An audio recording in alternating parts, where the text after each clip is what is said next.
Hello, good morning everyone. कैसे हैं आप सब लोग? मे बी आप लोग बहुत अच्छे हैं। देखिए, आज मैं आप लोगों से बात करने वाली हूँ इम्पोर्टेंट क्वेश्चन के बारे में। और जो मैं आप लोगों को क्वेश्चन बताऊंगी ना आज, वो वही क्वेश्चन होंगे जो कॉम्पिटिटिव एग्ज़ाम में, इंट्रेंस जो एग्ज़ाम होता है वो उसमें पुटअप कर लिए जा चुके हैं या फिर करे भी जा सकते हैं। तो ये हम यहाँ पे बोल सकते हैं मीन्स कि जीके के क्वेश्चन है, बहुत ज़्यादा इम्पोर्टेंट है। तो चलिए हम इसको यहाँ पे हम 15 से 18 क्वेश्चन के बारे में बात करेंगे। और जो 15 से 18 क्वेश्चन होंगे वो आप लोगों को, अगर आपने कोई भी बीएड का एंट्रेंस एग्ज़ाम दिया है तो कहीं ना कहीं इसमें से 5 से 6 जो क्वेश्चन हैं वो तो क्वेश्चन मैंने खुद देखे थे, क्योंकि तब मैं एग्ज़ाम देने गई थी तो उसमें ये क्वेश्चन आए थे अब बिफोर 2 ईयर्स। सो इसीलिए आप लोगों को भी अगर ये नॉलेज होती है तो बहुत ही अच्छी बात है। चलिए बात कर लेते हैं हम यहाँ पे क्वेश्चन के बारे में। देखिए, हमारा जो फर्स्ट क्वेश्चन है कि पृथ्वी से चंद्रमा का कितना भाग हम देख सकते हैं। ठीक है, पृथ्वी से चंद्रमा का कितना भाग देख सकते हैं, तो 57%। ये क्वेश्चन बहुत आता है, यहाँ पे आपको 60% दिया जाएगा। 60% कुछ भी दिया जा सकता है, उसमें इंक्लूड होगा 57% भी। जो राइट आंसर होगा वो क्या होगा, 57% भाग देख सकते हैं। ओके, चलिए बात कर लेते हैं यहाँ पे नेक्स्ट क्वेश्चन की। देखिए नेक्स्ट क्वेश्चन क्या है यहाँ पे कि उत्तरी गोलार्ध में सबसे बड़ा दिन कौन सा है। तो 21 जून का दिन सबसे बड़ा दिन माना जाता है। और उत्तरी गोलार्ध में सबसे बड़ा दिन कौन सा है, ये क्वेश्चन पूछा गया है 2 से 3 बार बीएड के एंट्रेंस एग्ज़ाम में भी और अदर कॉम्पिटिटिव एग्ज़ाम में भी। तो कौन सा होता है, 21 जून। ओके, तो आप नोट कर लेंगे इसे, 21 जून सबसे बड़ा दिन होता है। चलिए बात कर लेते हैं हम यहाँ पे। देखिए किस तिथि को रात दिन बराबर होते हैं। एक ऐसा दिन आता है जिस दिन रात और दिन बराबर होते हैं। ठीक है, 21 मार्च फिर 22 सितंबर एक ऐसे दिन हैं जिस दिन जो रात दिन होते हैं वो बराबर होते हैं। ये क्वेश्चन बहुत ज़्यादा इम्पोर्टेंट है, 3 से 4 बार इसको पूछ लिया गया है। चलिए बात कर लेते हैं हम यहाँ पे क्वेश्चन नंबर 4। और क्वेश्चन नंबर 4 में पूछा गया है कि सूर्य द्वारा ऊर्जा देते रहने का समय कितना है। तो कितना है, 1011 वर्ष। तो ये यहाँ पे आपको ध्यान रखना है, नोट भी कर लेना है। चलिए बात कर लेते हैं हम यहाँ पे नेक्स्ट क्वेश्चन की। देखिए 5 जो क्वेश्चन है यहाँ पे, 5 क्वेश्चन में मीन्स आपसे पूछा गया है कि सौरमंडल का सबसे बड़ा ज्वालामुखी कौन सा है।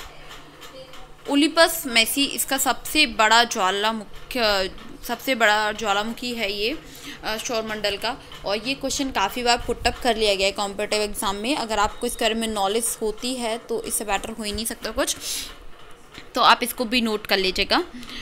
चलिए बात कर लेते हैं। देखिए जो अरुण ग्रह है, अरुण ग्रह की जो खोज है वो कब हुई।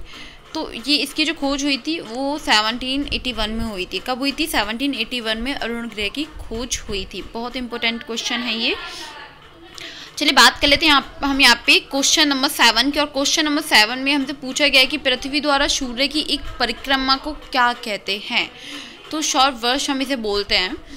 पृथ्वी द्वारा सूर्य की एक परिक्रमा को क्या कहते हैं, तो सौर वर्ष इसको बोलते हैं। ये आपको याद रख लेना है, यहाँ पे बहुत ज़्यादा इम्पोर्टेंट है ये भी।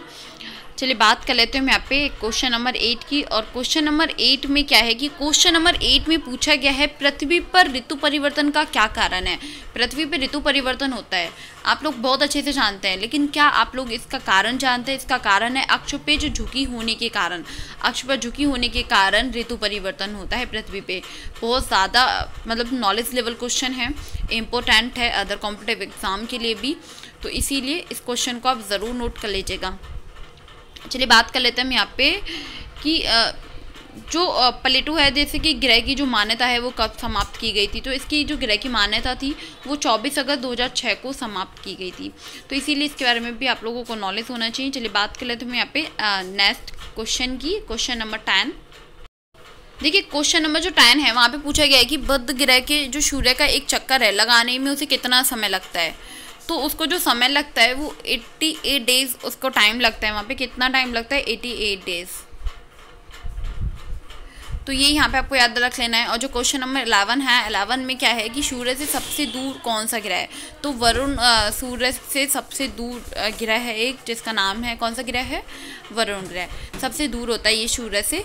तो इसीलिए इसके बारे में भी आप लोगों को नॉलेज होना चाहिए। चलिए बात कर लेते हैं हम यहाँ पे नेक्स्ट क्वेश्चन की। सॉरी थोड़ा डिस्टर्ब हो गया।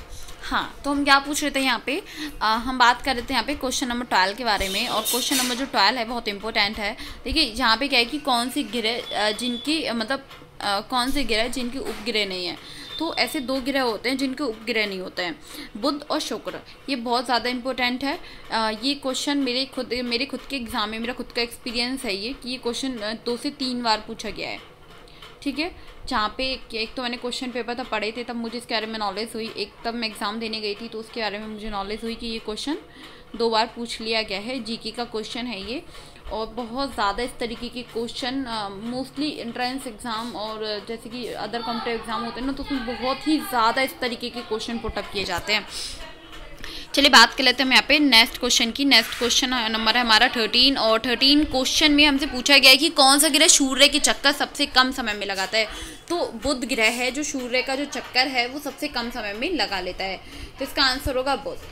ठीक है, चलिए बात कर लेते हैं हम यहाँ पे क्वेश्चन नंबर 14 की। और क्वेश्चन नंबर 14 में पूछा गया है कि किस ग्रह को पृथ्वी की बहन कहा जाता है। पता है ये क्वेश्चन तो बहुत ही बार पूछा गया है। अगर आप इसको उठाएंगे तो बीएड का पेपर होता है, बीएड के पेपर का जो एंट्रेंस होता है उसमें ये क्वेश्चन पूछा गया था। और साथ ही जो एसएससी वगैरह के जीके होता है तो उसमें भी ये क्वेश्चन पूछा गया था कि किस ग्रह को पृथ्वी की बहन कहा जाता है। तो शुक्र को पृथ्वी की बहन कहा जाता है। ठीक है, ये बहुत ज़्यादा इंपॉर्टेंट क्वेश्चन है, इसके बारे में तो आप लोगों को नॉलेज होना ही चाहिए। चलिए बात कर लेते हैं हम यहाँ पे क्वेश्चन नंबर 15 की। और क्वेश्चन नंबर 15 का हमारा है किस ग्रह पर जीव रहते हैं। तो किस ग्रह पे जीव रहते हैं आपको पता है, ये तो बहुत ईजी क्वेश्चन है, पृथ्वी पे जीव रहते हैं। ओके, बहुत इंपॉर्टेंट है, बहुत ईजी क्वेश्चन भी है ये, तो इसीलिए आप लोग इसको याद कर लेंगे। ओके, कोई प्रॉब्लम नहीं है। तो चलिए आज का जो वीडियो है, चलिए थोड़ा सा और इसको लॉन्ग कर लेते हैं। हाँ देखिए, हम यहाँ पे बात करेंगे क्वेश्चन नंबर 16 की। और क्वेश्चन नंबर 16 में हमसे पूछा गया कि पृथ्वी का उपग्रह कौन सा है। तो पृथ्वी का उपग्रह कौन सा होता है, चंद्रमा होता है। क्या होता है पृथ्वी का उपग्रह कौन सा है, चंद्रमा। बहुत अच्छे से याद रख लेना है आपको। आपको पता है कि पृथ्वी अपने अक्ष पे एक चक्कर कितने दिन में लगाती है, कितने दिन में लगाती है, कोई बता सकता है। ये बहुत ही बहुत ही नॉलेज लेवल क्वेश्चन है, बहुत ही अच्छा क्वेश्चन है ये। और मोस्टली 50% लोगों को ये पता होगा कि 365 दिन 5 घंटे 48 मिनट और 46 सेकंड में पृथ्वी अपने अक्ष पे चक्कर लगाती है। ठीक है ये बहुत इंपॉर्टेंट है, आप इसे नोट कर लीजिएगा। मैं आपसे स्पेशली बोल रही हूँ थोड़ा, और आप इसको नोट कर लेना, इसको याद भी कर लेना। नोट करने से ही काम नहीं चलेगा। चलिए बात कर लेते हैं हम यहाँ पे क्वेश्चन नंबर 18 के बारे में। और क्वेश्चन नंबर 18 है कि पृथ्वी को नीला ग्रह क्यों कहा जाता है। ये बहुत इंपॉर्टेंट क्वेश्चन है। ये क्वेश्चन भी एग्जाम में काफ़ी बार पूछा गया है कि जल की उपस्थिति के कारण पृथ्वी को नीला ग्रह कहा जाता है। ठीक है, ये बहुत इंपॉर्टेंट क्वेश्चन है, आप इसको भी नोट ज़रूर कर लेंगे। सो आज का जो हमारा सेशन है उसमें हमने इंपॉर्टेंट जीके के क्वेश्चन के बारे में बात करी, वेरी इंपॉर्टेंट। ओके, तो मैं आप लोगों को 18 क्वेश्चन मैंने आज आप लोगों को बताए हैं। 18 में से अगर आपको 10 भी याद हो जाते हैं तो बहुत अच्छी ये बात है। तो इसीलिए प्लीज़ आप इसको याद कर लीजिएगा। कोई भी प्रॉब्लम आ रही है तो आप उसे कमेंट सेक्शन में पूछ सकते हैं। आज के लिए इतना ही, and thank you very much guys for watching this video. Bye bye, take care.